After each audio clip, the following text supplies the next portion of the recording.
Elite fitness and stress management for men aged 40 to 60.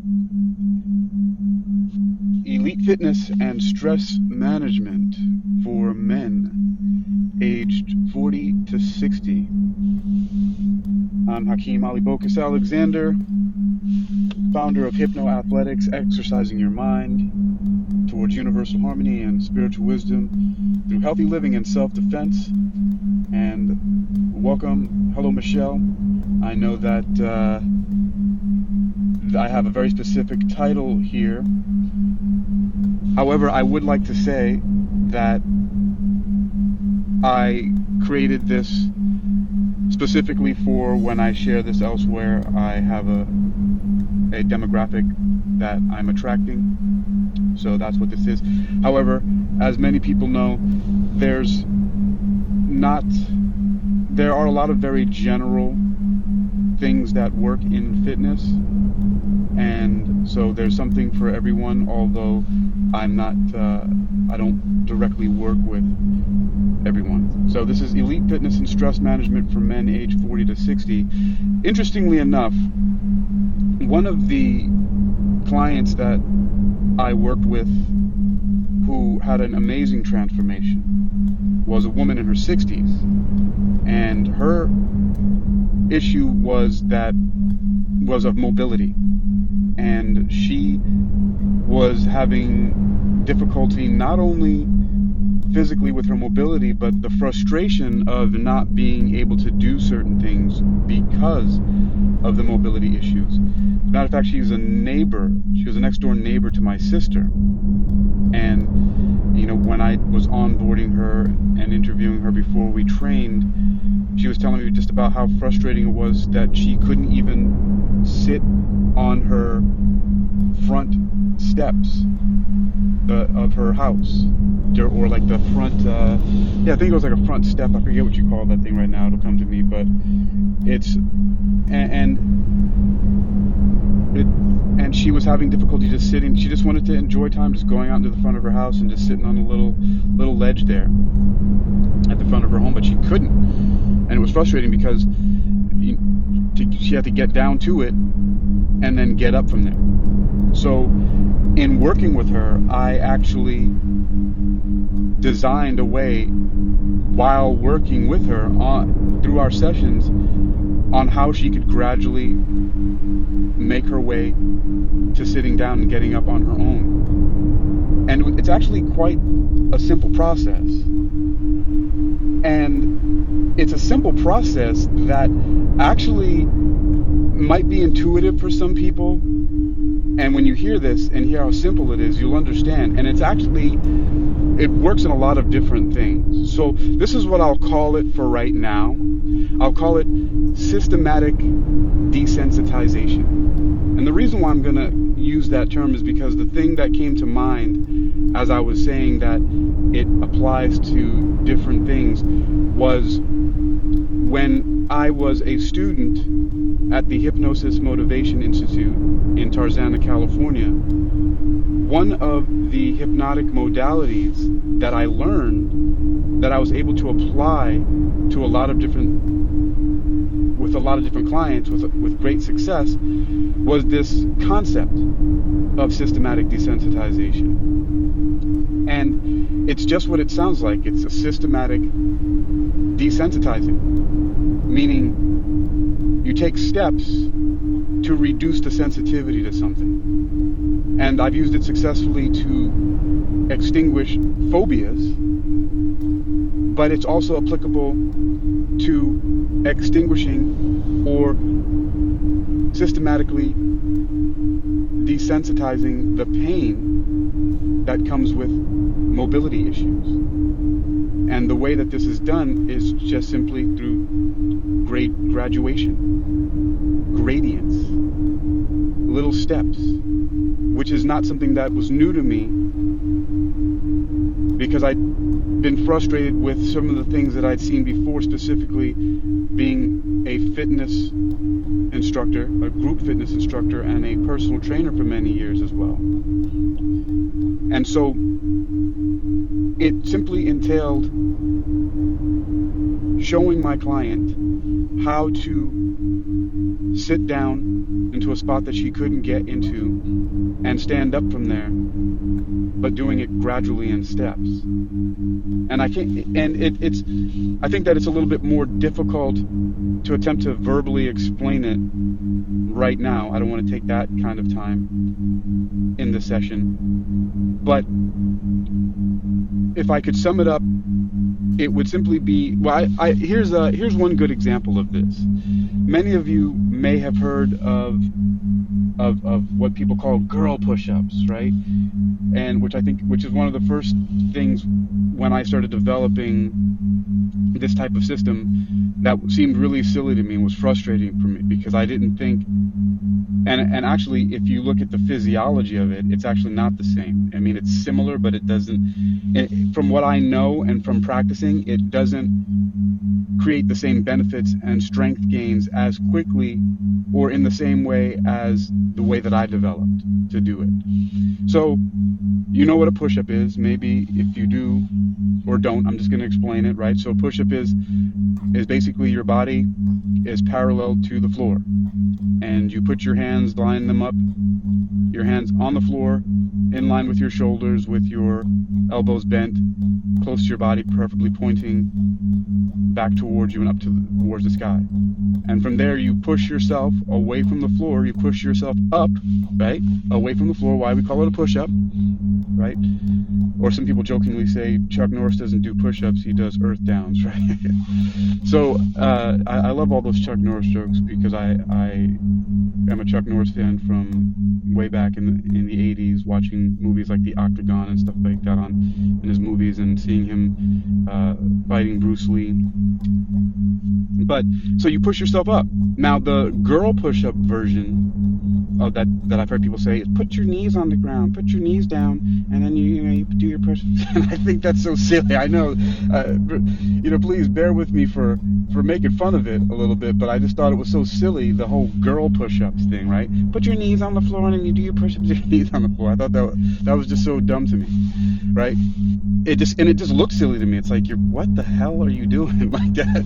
And look, I have my own opinions and attitude towards certain things. I'm just saying, it's just really frustrating to me.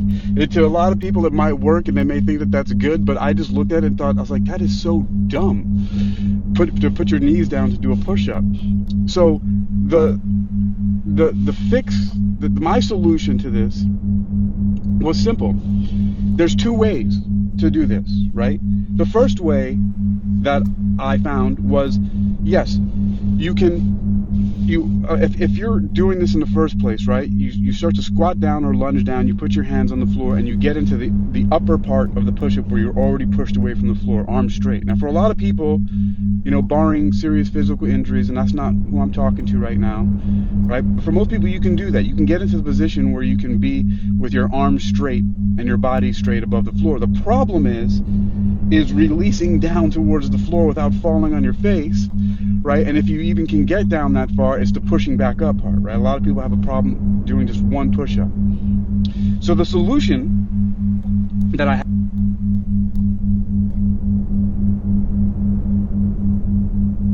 and this is a clue. I just got a call. That I really wish. Well, I suppose that the app thinks that the phone calls we get while we're on the app are more important than, or at least we have the option to take it if we want to or not. But so the solution, the remedy I had for this whole girl push-up thing that bothered me was to get into that position, right? And this is, again, a clue to how I develop the systems for helping to rehabilitate people and get them to an elite fitness level, is through this. And again, remember, it's related to what I mentioned before about systematic desensitization. It's systematic. From that position, when you're in the top of a push-up, right, instead of what most people do is they just release their muscular tension and go towards the floor. First of all, that's problematic, because if you don't have the strength to stop yourself, you'll fall down and hit your chest or even hit your face, right? What I suggest, if you want to start at the top of the push-up, is to slowly start reducing the tension in your arms until you get right above the point where you feel like that if you go any lower, you're going to collapse, right? You go down to that point and you push up from there.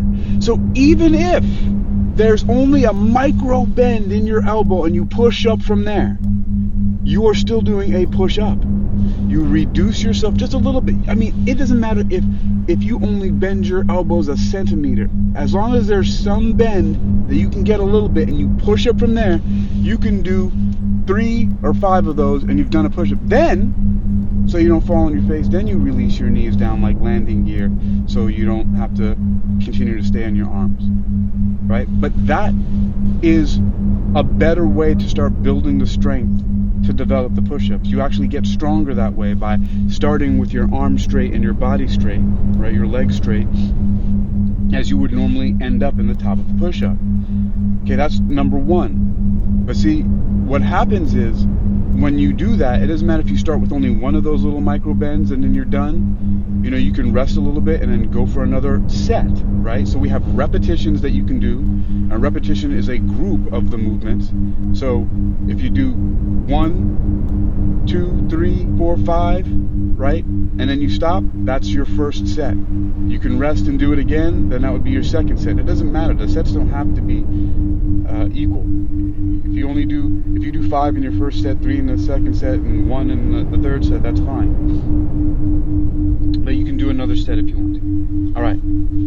The thing is that if you practice that consistently, you can go and revisit it a few times throughout the day. Like sometimes some people will say they get bored. I don't understand boredom. I don't get bored, but some people get bored. And if you're bored, you have nothing to do, and you're twiddling your thumbs, or you feel like you're going to try to get rid of being hangry by eating some kind of junk food or something like that, go sip some water and then practice your push-ups again. Now, there's other things too that go into this nutrition and everything like that, and drinking water and breathing exercises that are all part of the program, right? But you can do that throughout the day. That's also another clue, which we'll start to get into eventually, about this elite fitness and stress management program.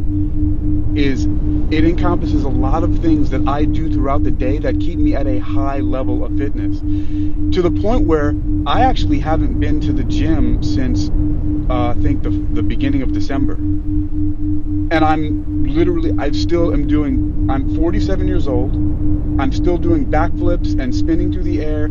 I can squat all the way down in what people call the Asian squat. I'm doing lunges. I'm moving, I'm highly mobile. I have a very high fitness level because of the fact that I practice little things throughout the day all the time. I'm always doing some little thing. I'm always testing. Today I was in a bookstore, and instead of me bending over at my hips, right, to look at the books at the bottom shelf, I squat all the way down at that Asian squat, and I crawl around there without putting my hands in the ground. I kind of just crab walk and lunge on the floor and move through it. And I'm doing that on purpose. It's a very intentional thing to do that. It's very intentional to do that. It's like everything that I do, I'm doing intentionally. Like I'm constantly in some kind of ninja warrior training, right? Because that is what gets it done. It's not this stressing out about I need to wait to go to the gym and get on the machine and do this. No, it's doing little things throughout the day, all the time, when you have a moment. And there are other things that go into that. Like some people say, well, I don't want to look silly. I don't want to look foolish. Okay, well, we work around and through those things, right? Because that's the whole thing about systematic desensitization, is you start where you are. You start where you are. I was talking to Kristen Brown yesterday on her show, and I was discussing that. And the reason why what came to my mind in that discussion was because I used to have that attitude towards people. And it's still one of my first reactions instead of a response to what I'm experiencing, is sometimes when I hear people, and it used to be a lot more so before, but when I would hear someone talking about a problem they had or a childhood trauma and they're still, hurting from it and they're having difficulty getting over it, my first reaction used to be, oh, get over it. I've had these things too, and I'm not still crying about it and all those kind of things, right? But that to me is not the best way to even be thinking about what other people are going through. And now I can live with other people who think that. There's a guy who I look at some of his videos on Instagram, and he's really harsh about the way that he says stuff. And I agree with what he's saying and even how he's saying it. However, I don't always choose to communicate that way to people. And so what I was saying to Kristen Brown was, yeah, if someone, you take them to the gym and you put them under a squat bar with a certain amount of weight, if they haven't done it before or never even done squats or don't even know can't even do squats with their own body weight, what are you doing? They're going to hurt themselves if they can even move through the thing at all. So everybody's got to start where they are. And so all of the things that I'm explaining are descriptive. I'm talking about the what, not necessarily a lot of the how. And so that you get the concept. Some people, like me, I figure out a lot of the how from when I hear people talking about what. And so that's also a big part of this. So now you can, by doing that throughout the day and doing a little bit every day, because I work out every day, and the reason why I'm able to do that is because I don't do these like 2 and 3 hour long workouts where I'm focusing on one body part. Like today I'm going to do back and bis, and then I'm going to do chest and tris, and then I'm going to do legs. No, I do full body workouts every single day, and I do a little bit throughout the day, so that very rarely am I sore. And the only time that I do get sore is if I actually happen to be participating in some activity. Like if I decide that I want to go and go, if I find like a nice park or something like that, and I decide that I want to go running, and I end up doing it for 45 minutes to an hour, then I might get sore. But the fact that I'm able to even just do that, to just run 4 miles or whatever without having trained to run 4 miles, is because of how I'm constantly putting my body through intense movements and moving through my full range of motion and all of these different things throughout the day on a continual basis. And again, that's part of what this is about. So I've really kind of locked into the push-up thing as one of the examples, right? But the point about that, and to talk about this, is to show that that's one way to do it, right? And by doing it consistently over and over every day, especially if you do a little bit every day, you'll be surprised that by the end of, at the longest, it'll take you, and I'm putting some big numbers out there. Like, this is for people who are really, really debilitated, right? The longest, it may take you 8 weeks, and Dr. Andrew Weil has a book, and also it lines up with other things that I practice in clinical hypnotherapy, but Dr. Andrew Weil has a book called 8 Weeks to Optimum Health.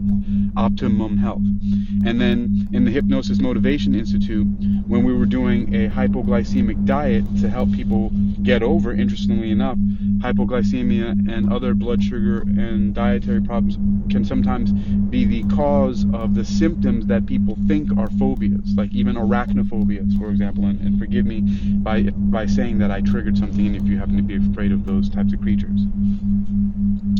Now, the other way, okay, of being able to get your body into doing push-ups, and there are various reasons why I'm using push-ups as an example, because the fundamental movements of the body, these exercises, are the ones that we start with that actually get the most results. A push-up, because it's really a full body exercise in a lot of ways, and you can start to change a simple push-up into a lot more difficulty levels in order to get to a more elite fitness level. Now, the second way of doing this push-up is starting from the bottom of the push-up.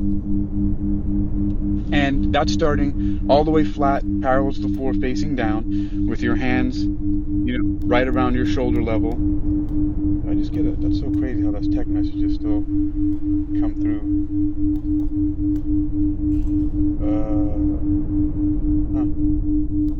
Okay. I got a message. My sister telling me I have to drive down to my dad. I hope everything is okay. I'll call them in just a moment. So the next thing is to start from the floor, hands to the side, as if you're going to push away from the floor. And then, from there, take a nice deep breath in. And as you breathe out, push. You may not go anywhere if you've never done pushes before. But there's tension happening there. And you want to keep breathing out as you're pushing. You don't want to hold your breath. And then as you stop that tension, you breathe in. And you can stop and the pushing, and you don't have to push right away. You can stop and take a few breaths, because that might have taken it out of you. I'm not making any assumptions here about where people's fitness level is, right? I'm starting from, this is something you've never done before, because this is how it starts. This is the systematic desensitization and the systematic rehabilitation and the systematic high level. That's how you get there, systematically. But by doing it this way, it happens really quickly. And then, again, you go for another set. It could be a set of 1. Right, you start there, take a deep breath in, and as you're breathing out, you attempt to push away from the floor. And I say attempt because you may not. But you may get a little bit off of the floor, right? But you don't want to go too fast or too far, because just like when you start at the top, right, you might not have the strength to get down safely. And that's not what we want to do. We're not doing any of that. We're not pushing ourselves up so high that then our arms give out and we fall on our face or fall on our chest and hurt ourselves. That's not what it's about. Another part of the system that I developed is starting everything slowly at first. The interesting thing about moving slowly at first is actually, in a lot of ways, it's more difficult than moving quickly through things. Because you can give some explosive power and push yourself away from the floor, right? You can even push yourself away to the floor where you actually are jumping off the floor with your arms, right? But what about the landing part? Can you land? And when you land, are you going to smash your wrist? You're going to twist your wrist? You're going to fall on your face and bust all that other stuff that can happen? So, yeah, you might be able to launch off of there, but what about the landing? So we don't do that. You slowly start to push away from the floor until you get to the point where you can't anymore, or where you're lifting. You slowly move your way through it. And even if you can do 1 and you get all the way to the top, you're slowly lowering yourself back. Now, if you feel that you're starting to lose it, then you can put your knees on the floor and find a way to recover without falling on your face, right? Because again, that's not the point. The point is to start engaging those muscles and getting, there's a whole thing about neurological connection, that sometimes if you don't do these movements, sometimes it may not be even that you're not strong enough to do it. It may be that your body just hasn't made that neurological connection. It just has not activated that neural pathway for those muscles. One thing that comes to mind about that has to do with immunology, right? So we may have the antibodies, right, in our cells to fight off different virus, right? Different type of virus, but they're not running around freely in our system until that microbe gets into our system. Then your genes activate. Your system activates those antigens, say, oh, start making these, release them, release the Kraken, and they go out and they do what they got to do, right? It's not activated until it's necessary. So that's the other thing too, right? A lot of things are coming to mind here. That's why if you're sedentary, right? Meaning it's another word for saying sitting around on your ass, right? And not a negative judgment about it. It's just a description, right? But if that's what you do, right, then your body gets used to that. And so the nervous system deactivates the muscular connection, the wiring to those things, because you're simply just not doing it. Your body's says you're not using this. That's where the term comes from, or partly, right? Use it or lose it. If you're not going to use it, it deactivates. That's simple. It's plain and simple. The body just says, I'm not doing this, so why do I need to keep those nervous connections? But you may have them there. They just need to be reactivated. That's why you start slowly.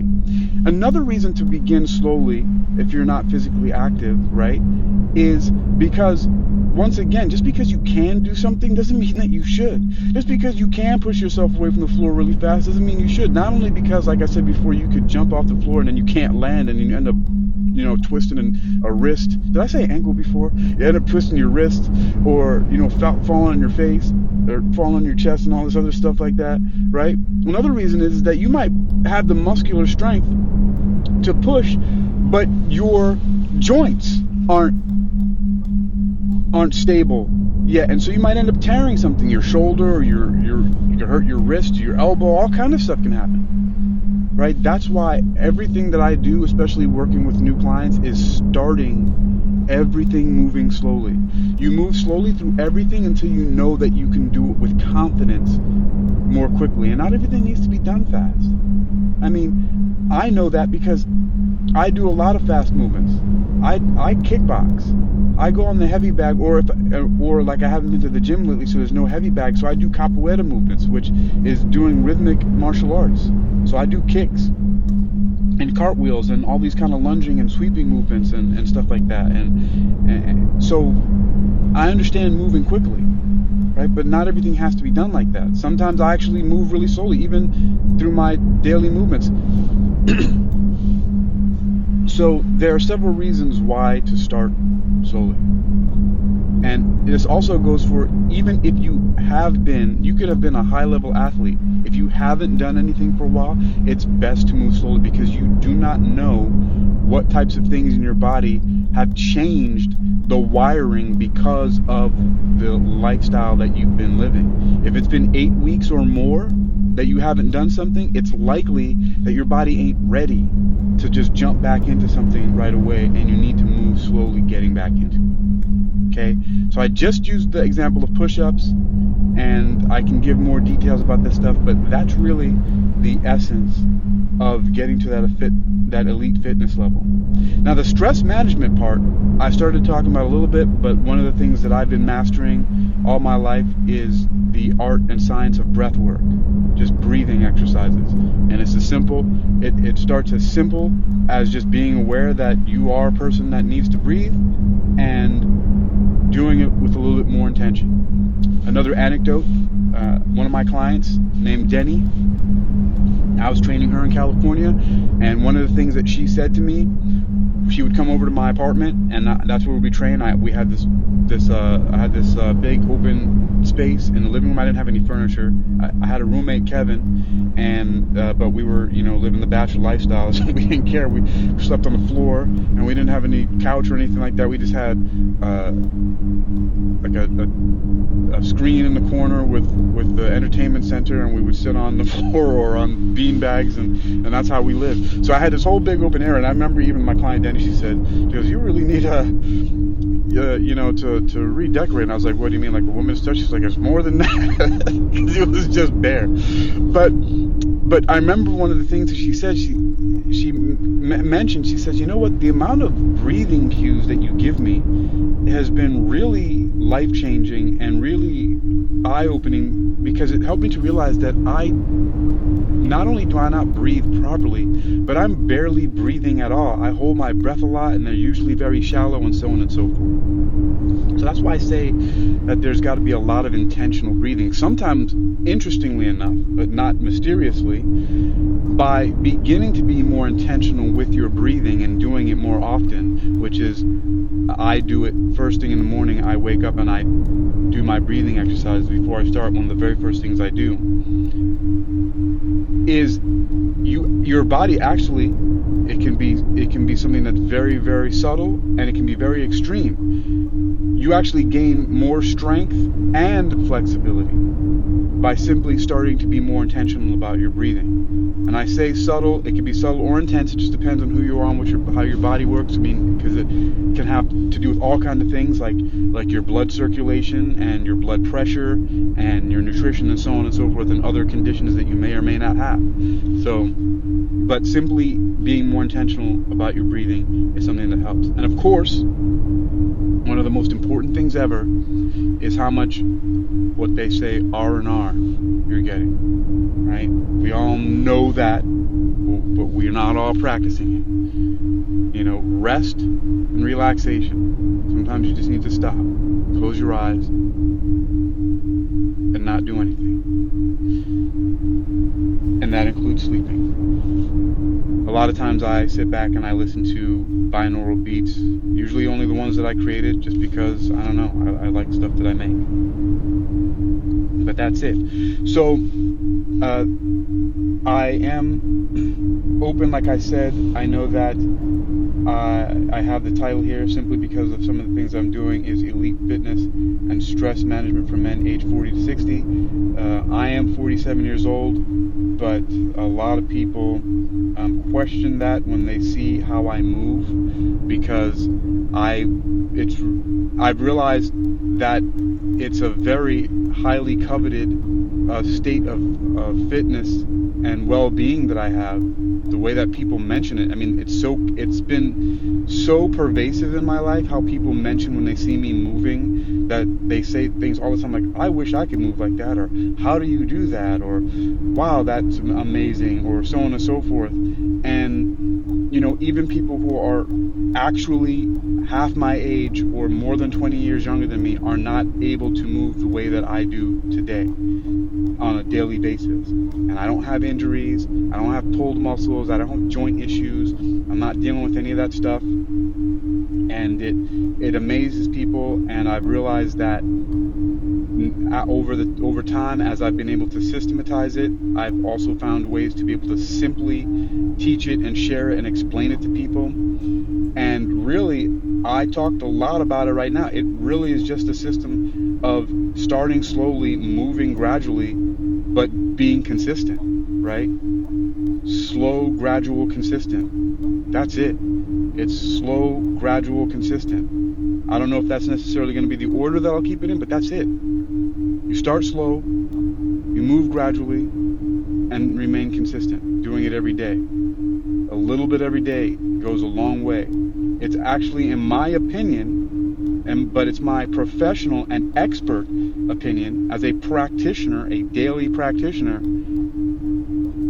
that it's better to do a little bit every day than doing a lot on a few days and then having to rest because your body's so sore that you can't move properly. Because I did back and buys and chest and tries and legs. That to me it's ridiculous. I mean, unless you're training to be a bodybuilder and that's your thing, then it's not necessary. To me, it's insane, because most people in the gym, that's how they talk. And again, this is not my negative judgments against it as what people want to do. It's just that if you want to be at an elite and high fitness level, and also to manage your stress properly, working out like that is not good for you. That's a very specialized thing, and that bodybuilding type of program has become pervasive in the gym culture, and it's not the best for overall wellness, fitness, and longevity. It simply is not. And you probably have evidence of that, of your own. For example, if you're a person who jogs for an hour and then you're so sore and you're dripping sweat and you're dehydrated, and like it causes you problems with sleeping, or you wake up the next morning and you're sore and you're like, oh, I just worked out yesterday, I can't walk up and down the stairs. That's crazy to me. To me, the reason why you're exercising is so that you have high functionality all the time. But again, this also comes from my background as a martial artist, right? What just came to mind for some reason is the idea of the Minutemen, right? Who in a minute's notice, they had to get fully dressed in a uniform and get ready to fight. Well, that's me. At any point in time, I can use my body at a very high level, including things like doing backflips and cartwheels and high kicks and all that stuff like that, even though it's not necessary. All that stuff is not necessary in a self-defense or situation like that. But the fact that you're able to do more, right? Like that saying that says it's better to be a warrior in a gardener than a gardener in a war. It's an interesting analogy. I'm not saying that this is not this is not an encouragement to be violent, right? This is just an expressions to make an example. right? It also goes along, I could have said, with it's better to have and not need than to need and not have, right? The fact that I can touch my toes, right, with my legs straight and put my palms on the ground, right? And squat all the way down into what people call the Asian squat, right? Or the fact that I can do all these things, they're not necessary, but the fact that I can go through those ranges of motion makes everything else that I do in life, just walking around and walking upstairs or picking things up and all that stuff, feels so much easier in comparison than what my body is able to do. And so I'll end it there, and also just say hello to everyone that's here. Thank you for either stopping through and sitting a spell, or if you pass through. I see some familiar faces and names, and I appreciate you all. So, who was here first? I'll look at the bottom here. So, thank you for stopping by. I see Kimberly Sue Soto, Juan Ray, Lisa E. Hello, Cecilia Grace, Barb, Fatima Hannibal, Coach Nicole Lincoln. Hello, hello. Paula Wilson Moore, Dr. Rao. Hello, brother. Donna Lemon, Jeanette, Michelle Johnson, Lucinda Williams, and Umalyn Kelleher. By the way, Dr. Rao was one of the inspirations who reminded me of doing those breathing exercises first thing in the morning. And I've extended it to doing a lot of other things in the morning, or I should say, shouldn't necessarily in the morning when I wake up, because I don't always wake up in the morning. I sometimes wake up in the afternoon, sometimes in the evening. It just depends on when I decide that I'm resting, depending on what I'm doing. So that's it for now. Those are some of the fundamentals of elite fitness and stress management for men. I am developing also, I have an online course that I'm developing around this, but a lot of this will be all free information that you'll be able to hear on my podcasts. All of my podcasts now are going to be united under the same information. They have different names, but some of them will have some specialties. But for the most part, this is a lot of the information that you're going to hear is about elite fitness and stress management. I hope you're all well. Until next time, take care.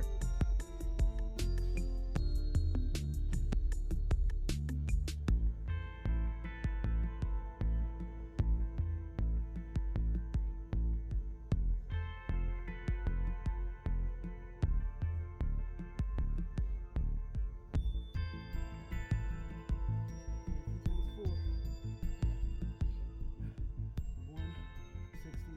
168.